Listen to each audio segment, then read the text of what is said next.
Hey, this is Jimmy Reed. Hey, we just came to closing and wanted to kind of give those who are new to this business how closing works.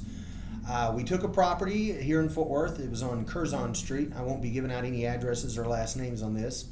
And one of my investors out of California had this property. And what we did is we marketed it locally and found a buyer for it. In fact, it was actually one of our bird dogs that works for us named Chrissy.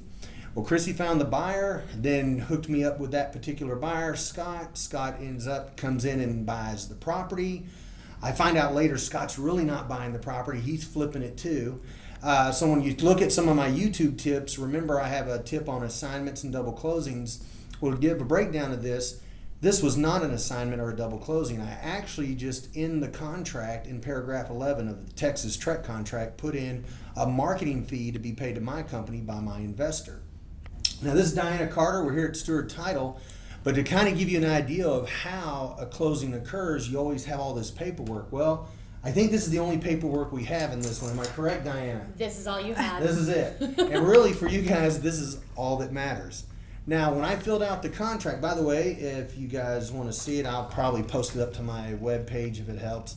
But it's a little check, it's only about $3,000, but not bad, for a marketing fee. Now we could have used the assignment technique, the double close, but when it occurred, we brought a contract into Diana. She did all the work, so don't panic. She knows how to do the work, and she's with Stewart Title here in Fort Worth.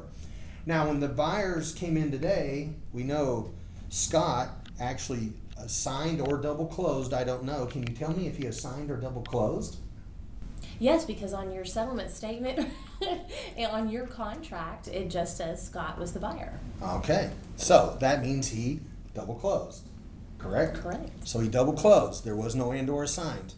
Then he turned around, and I'm not sure how he did this, but I'm guessing he probably took another contract and sold it to a guy named Roosevelt, who I already know. Now, in some ways, you kind of go, well, why didn't I sell it to Roosevelt? Well, I didn't think about Roosevelt. I have thousands of investors, and sometimes I look at a deal and go, wow, I should have thought about that. So anyway, when they came in, how much paperwork? 3, 4 documents, maybe Probably 5 documents for the seller and 3 documents for the buyer. Okay, so I flipped it to Scott. Scott had a little bit of paperwork, and actually I didn't flip it. My seller did, my investor. I got the marketing fee. So my investor, Brian, got the property and technically sells it to Scott. Scott, how many documents for Scott? 5? It's 5 for the purchase. 5 for well, him? Actually, 3 for the purchase, excuse me, and 5 for the sale.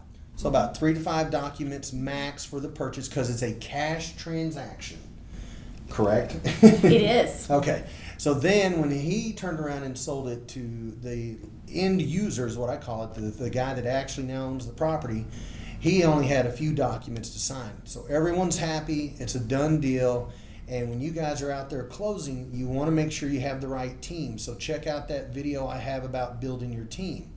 Also, make sure you check out my website, jimmyreed, REED.net. That's jimmyreed.net. Also, join our network. By joining our network, you get to work with our investors, and these are the investors we work with. I still don't know what Scott looks like. I still have no clue what Scott looks like.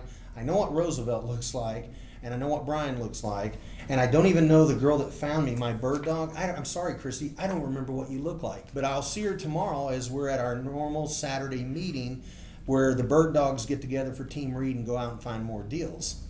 So then what we do is take this check. She gets a little bit of the fee. Another person that helped me do this project will also get a part of the fee.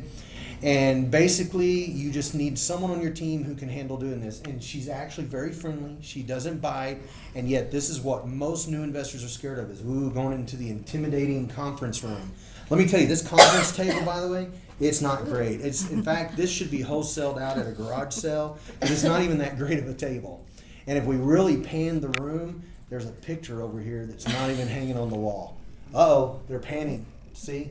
Nothing to be scared of. Diana also is one of the people on our network, so if you join my network, you're going to get free real estate gifts. I'm going to give you a free 9-hour training. A little bit of that involves real estate. And check out our networking tab, and you can actually get Diana's contact information. So, jimmyreed.net. Look forward to the next tip coming soon. Have a great day.